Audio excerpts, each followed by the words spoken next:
बिस्मिल्लाहिर्रहमानिर्रहीम, अस्सलाम वालेकुम।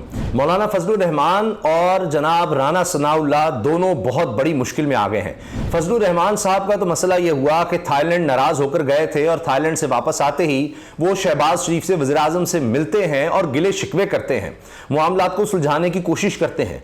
लेकिन उन्होंने क्या मामलात सुलझाने थे, उनके तो अपने घर में मामला ख़राब हो गया है। उनके अपने बहनोई उनसे नाराज़ हो चुके हैं और उन्होंने वीडियो पैगाम जारी कर दिया है कि वो JUI को ना सिर्फ छोड़ रहे हैं बल्कि वो के मुकाबले पर खड़े हो रहे हैं, दूसरी तरफ जाकर खड़े हो रहे हैं। 45 साल का साथ, और उन्होंने बड़े बड़े इल्जामात लगाए हैं कि JUI में तो चापलूसी चलती है, खुशामद चलती है। जो फजलुर रहमान साहब की खुशामद करेगा, चापलूसी करेगा, वही आगे आएगा। और करप्शन का बाजार गर्म है JUI में। उन्होंने कहा बहुत ज्यादा करप्शन है और मैं इस तरह नहीं गुजारा कर सकता, मैं इस तरह नहीं जी सकता। उन्होंने बाकायदा वीडियो पैगाम में ये तमाम इल्जामात लगाए हैं। तो ये अंदर से ही फजलुर रहमान साहब के लिए बड़ी मुश्किलात खड़ी हो रही हैं। और यह भी बताया जा रहा है कि जो मौजूदा हालात हैं, इनमें खैबर पख्तूनख्वा में फजलुर रहमान साहब की जमात की हालत बहुत ज्यादा पतली है, क्योंकि इस वक्त कहा जाता है कि जी उन्हीं की हुकूमत है। खैबर पख्तूनख्वा में गवर्नर के थ्रू वो सारा मामला चला रहे हैं, वो भी उनके रिश्तेदार हैं, समधी हैं। यहां पर बहनोई नाराज हो गया है। और इसके साथ साथ एक और मामला यह है कि आप देखिए कि जो BRT है, पेशावर का मंसूबा, वो बंद हो रहा है। और इतनी बुरी कारकर्दगी है इनकी वहां पर हुकूमत की, फजलुर रहमान साहब की हुकूमत। वैसे तो केयर टेकर है, लेकिन वहां ऑल इन ऑल है। ये हालात हैं कि अपने लोग छोड़कर जा रहे हैं और वहां पर वोट कितना मुतासर हो रहा है, वोट बैंक इतना मुतासर हो चुका है कि फजलुर रहमान साहब अब इलेक्शन भी नहीं चाहते। और शहबाज शरीफ से मिलने का मकसद ये था कि जी किसी तरह इलेक्शन आगे ले जाए जाएं। और मीडिया से बात करते हुए भी उन्होंने ये कहा है कि देखें, हम इलेक्शन के हामी हैं, लेकिन हालात भी देखने होंगे, मईशत को भी देखना होगा, मिलकर फैसले करने होंगे, ऐसे नहीं हो सकता, वैसे नहीं हो सकता। और मुस्तफा नवाज खोखर साहब ने, जो सेनेटर रहे पाकिस्तान पीपल्स पार्टी के, टेलीविजन पर बहुत ज्यादा आते हैं, बड़ी खुलकर बात करते हैं, उन्होंने भी ये कहा है कि मौलाना फजलुर रहमान साहब चाहते हैं कि हर सूरत इलेक्शन जो है वो एक साथ आगे ले जाए जाएं। ये सोच है, क्योंकि IMF से बात बन नहीं रही। IMF कह रहा है 10,000 अरब रुपए के टैक्स लगाए जाएं, 10,000 अरब रुपए के।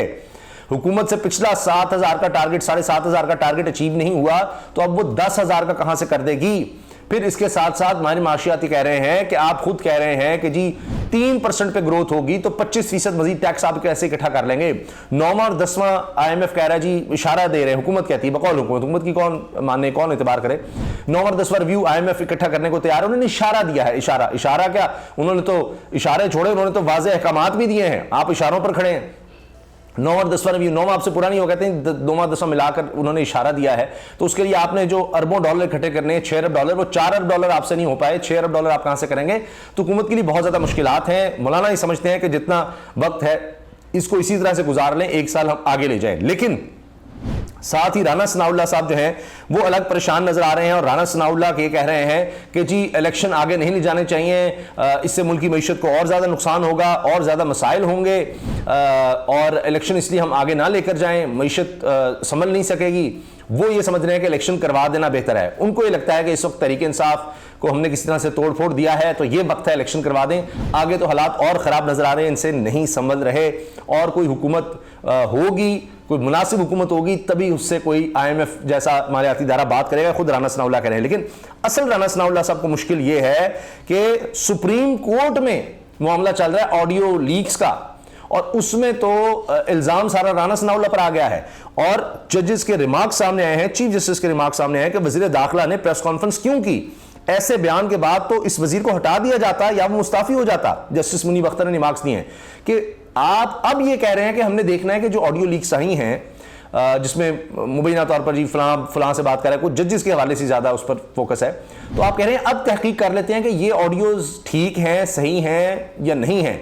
क्योंकि ये खबर डॉन पर भी चल गई, दीगर जगहों पर चल गई कि जी उसकी जो रिपोर्ट आई है उसमें बताया गया है कि साकिब निसार साहब, चीफ जस्टिस पाकिस्तान के बेटे की जो गुफ्तगू बताई जा रही है वो बेरब्त है, यानी उसमें कोई रब्त नजर नहीं आ रहा, कुछ उसमें गड़बड़ नजर आ रही है। तो ये तो इनिशियल रिपोर्ट में आ गया, तो आपने उसकी बेसिस पर ऐसे इल्जामात लगा दिए जजेस पर, और अब आप आकर कहते हैं कि जी अब तहकीक कर लेते हैं ठीक भी है या नहीं है। पहले इन ऑडियोज पर जजेस की तस्दीक की, फिर कहा अब इन ऑडियोज के सच्चे होने की तहकीक करवा लेते हैं, चीफ जस्टिस ने कहा। तो ये कैसे हो सकता है। इस पर तो वो कह रहे हैं जी कि ये तो इस पर वजीर दाखिला राना सनाउल्लाह को या तो हटा देना चाहिए या इनको इस्तीफा दे देना चाहिए था। ये बात अब सुप्रीम कोर्ट में हो रही है। इसके साथ साथ और बड़े सख्त रिमार्क्स आ रहे हैं कि काबीना ने खुद को ऐसे बयान से अलग क्यों नहीं किया। चीफ जस्टिस ने कहा जजेस की तहजीक की आखिर क्या वजह थी, और ये supreme court audio leak commission के खिलाफ दरखास्तों पर ये समाअत के दौरान ये रिमार्क सामने आए हैं। हाल अब इस हुकूमत का ये हो गया, इस पर हम आगे तफसील से बात करेंगे कि ये हुकूमत बड़ी मुश्किल में आ गई है, ये फारिग हो रही है। कौमी इक़्तिसादी कौंसिल का इजलास आज बलूचिस्तान का शिरकत ना करने का फैसला, यानी अपने इनके वज़ीर आला बलूचिस्तान जो हैं बड़े इनके साथ थे, वो भी अब इनका साथ छोड़ रहे हैं, ये तो हाल हो गया है। अब आ जाइए मौलाना फजलुर रहमान साहब के बहनोई के हवाले से मैं आपको बता देता हूं। ये है जनाब इनके brother law Hayatullah has left JUI, ये खबर चल रही है। हयातुल्लाह इनका नाम है, कारी हयातुल्लाह, और उन्होंने ये पैगाम दिया है वीडियो में कि जी मैं छोड़ रहा हूं, 45 साल से मेरा साथ था, इतने करप्ट और अपॉर्चुनिस्ट हैं, मफाद परस्त हैं यहाँ पर लोग, और उन्होंने कहा कि जी मेरे पास तो गाड़ी भी नहीं है और मैं सबको बेनकाब करूंगा। ये उन्होंने बड़ा वाज़े कर दिया है फजलुर रहमान साहब के बहनोई ने। तो आप इसी से अंदाज़ा लगाइए कि फजलुर रहमान साहब अब कितनी बड़ी मुश्किल में आ गए हैं। अच्छा, अब ये बात हो रही है, मुशावरत कर रहे हैं कि जी हम किस तरह आगे बढ़े। मौलाना साहब कह रहे हैं कि जी आगे कैसे बढ़ें, क्या करें। तो वो एक तरफ तो तहरीक इंसाफ पर पाबंदी के हामी हैं, कहते हैं जी इस पर पाबंदी लगनी चाहिए। अब राना सनाउल्लाह साहब जिनके बारे में खबर आई थी, हमने तफसील से उसको डिस्कस किया है, वो आप देख सकते हैं, हाल ही में वीडियो लगाई कि उनको अस्पताल जाना पड़ा, उनकी तबीयत ख़राब हो गई। ये तक बहुत से साफियों ने कहा कि जी दिल के दौरे का कहा गया कि जब वो आए हैं कि कहीं ना कहीं जब हॉस्पिटल गए तो कहीं दिल का दौरा भी उसमें नज़र आया, टेस्ट वगैरह में। बहरहाल कहा गया जी बुखार था और ब्लड प्रेशर का मसला था।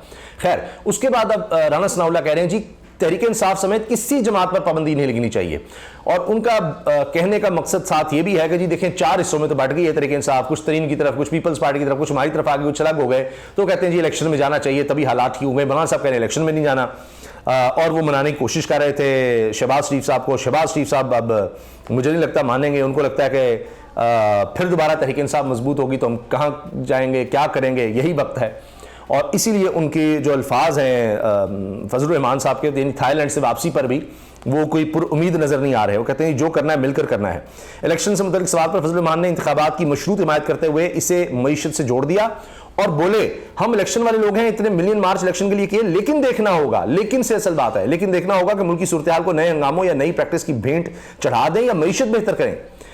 सरबराह JUI फे का कहना था कि इख्तिलाफ राय के बावजूद इत्तेफाक राय पर पहुंचेंगे। इलेक्शन से मुतालिक PDM का फैसला मुत्तफिका होगा। नई सूरत हाल का सामना है जिसे माजी पर कयास नहीं किया जा सकता। नई सूरत हाल है, हालात बड़े बुरे हैं, लिहाजा भी हम इलेक्शन का नहीं देख सकते। फिर जनाब हम तो एहतराम पर यकीन रखते हैं, लेकिन जब हमने अदलिया के खिलाफ जो वहाँ धरना देना था किया, उसके बाद अदलिया के फैसले ठीक होने लग गए। यानी ये कि जी हमने धमकाया तो वो ठीक हो गए, या इनका कहना है। और मुज़ाकरात भी नहीं हो सकते तहरीक इंसाफ से, और ये सारी बातें।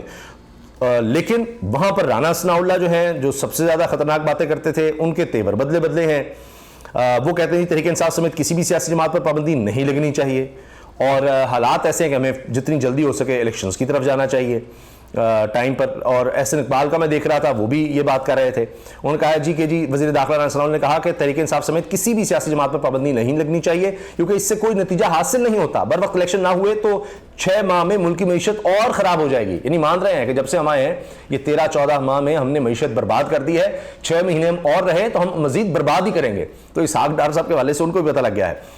एक्सप्रेस न्यूज़ के प्रोग्राम कल तक में मेज़बान जावेद चौधरी के साथ गुफ्तगू करते हुए राना सनाउल्लाह ने कहा कि बर वक्त इलेक्शन मुल्की माशी और दीगर मसाइल के हल के लिए नागुज़ीर है। अगर वक्त पर इलेक्शन ना हुए तो पाकिस्तान मसाइल का शिकार हो जाएगा और मुल्की मईशत मजीद ख़राब हो जाएगी।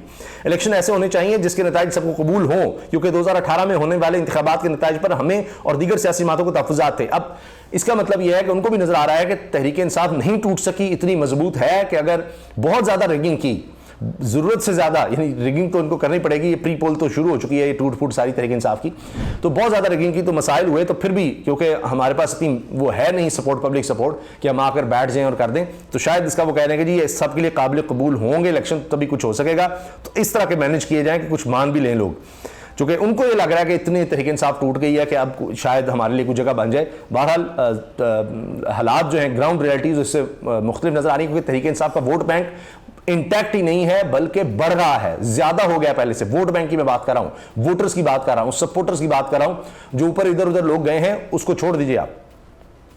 अच्छा, और वो भी हम वीडियोस में बड़ी तफसील से बात कर चुके हैं, कितना वजन है जो लोग छोड़कर गए हैं, वो क्या हो रहा है क्या नहीं हो रहा, वो अलग से हम बात काफ़ी वीडियोस में कर चुके हैं कि वो बात नहीं इतनी बन रही। अच्छा जी, फिर उन्होंने कहा कि जी हमें और दीगर सियासी जमातों को तहफ़्फ़ुज़ात है, हम जमहूरियत की खातिर हमने मुफाहमत का रास्ता अपनाया। बिलावल ने कहा कि कदम बढ़ाओ, हम तुम्हारे साथ हैं, मगर चेयरमैन पीटीआई ने मुखालफत की। वज़ीर दाखिला का कहना था कि चार्टर ऑफ इकोनॉमी का इलेक्शन के बाद तय होना जरूरी है, क्योंकि मुस्तकबिल में माशी चैलेंजेस मजीद हो सकते हैं, यानी इलेक्शन के बाद भी कोई साथ बैठकर बात करनी पड़ेगी। अच्छा, इन्होंने कहा वाज़ेह कह दी पीडीएम सियासी इत्तेहाद नहीं है और तमाम जमातें इलेक्शन में अपना अपना उम्मीदवार मैदान में उतारेंगी। ये भी मौलाना साहब जो हैं वो अपनी सीट एडजस्टमेंट के चक्कर में है, हो सकता है उनके खिलाफ नून लीग खड़ी हो जाए। पंजाब में नवाज शरीफ का वोट बैंक है जो किसी और को नहीं जाएगा। हमारा मुखालिफ वोट पीटीआई का था जो अब 4 हिस्सों में तकसीम हो गया है। यहां पर खुश हैं कि जी वोट बैंक वो तहरीक इंसाफ का था, पहले कहते नहीं उनका तो है ही नहीं, रिगिंग हुई फिलहाल, अब कहते वोट बैंक था लेकिन 4 हिस्सों में तकसीम हो गया। यहां हमारे लिए कोई अपॉर्चुनिटी निकल रही है कि इलेक्शंस में हम आ जाएं। और अब ये पीपल्स पार्टी जहांगीर तरीन नून लीग के पास आएगा वोट बैंक। इन्होंने कहा कि तहरीक इंसाफ समेत किसी भी सियासी जमात पर पाबंदी नहीं लगनी चाहिए। माजी में सियासी जमातों पर पाबंदियां लगती रही हैं मगर कोई नताइज हासिल नहीं हुए। राना सनाउल्लाह का मजीद कहना कि 9 मई को रियासत से बगावत करने वालों को सजा और जजा के अमल से गुजारना चाहते हैं। जिना हाउस पर हमले में यास्मीन राशिद मुलव्वस होने के नाकाबिल तरदीद सबूत है, मगर इन्हें अदालत से ऐसा रिलीफ दे रही है जिसकी तारीख नहीं मिलती। वैसे रिलीफ तो इनको जितने मिले हैं ना, कोई एक केस रह गया, इनके सारे केस इन्होंने अपने दौर में ख़त्म करवा लिए हैं। अच्छा, अब ये एक बात बड़ी अहम है कि ये जो कह रहे हैं ना जी पीटीआई का हमारे खिलाफ जो वोट था वो पीटीआई का था, अब 4 हिस्सों में तकसीम हो गया और अब ये पीपल्स पार्टी जहांगीर तरीन और नून लीग के पास आ गया है। पहले मुझे बताएं, पंजाब में जहांगीर तरीन, पीपल्स पार्टी, नून लीग ये सब मिलकर इलेक्शन लड़े थे, ज़मीनी इलेक्शन, और बदतरीन शिकस्त हुई थी। जो कभी जिंदगी में इलेक्शन नहीं आ रहे थे वो लोग भी इलेक्शन हार गए थे। तो अब तो ये कह रहे हैं तकसीम हो गया, तब तो सारे मिलकर लड़ रहे थे, तब कुछ नहीं बना, अब इनका क्या बन जाएगा।